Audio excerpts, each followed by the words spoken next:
கிறிஸ்துவுக்குள் பிரியமானவர்களே, இன்றைய இறைவார்த்தை யோவான் எழுதிய நற்செய்தி 8ஆம் அதிகாரம் 1 முதல் 11 முடிய உள்ள வசனங்கள்.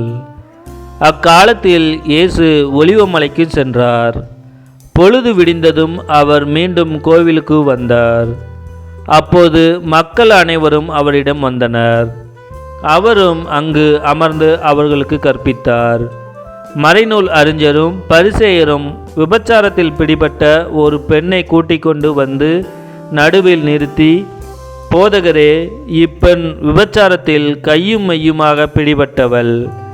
இப்படிப்பட்டவர்களை கல்லால் எறிந்து கொள்ள வேண்டும் என்பது மோசே நமக்கு கொடுத்த திருச்சட்டத்தில் உள்ள கட்டளை. நீர் என்ன சொல்கிறீர் என்று கேட்டனர். அவர் மேல் குற்றம் சுமத்த ஏதாவது வேண்டும் என்பதற்காக அவர்கள் இவ்வாறு கேட்டு சோதித்தார்கள். இயேசு குனிந்து விரலால் தரையில் எழுதி கொண்டிருந்தார். ஆனால் அவர்கள் அவரை விடாமல் கேட்டுக்கொண்டிருந்ததால் அவர் நிமிர்ந்து பார்த்து, உங்களுள் பாவம் இல்லாதவர் முதலில் இப்பெண் மேல் கல் எறியட்டும் என்று அவர்களிடம் கூறினார். மீண்டும் குனிந்து தரையில் எழுதி கொண்டிருந்தார்.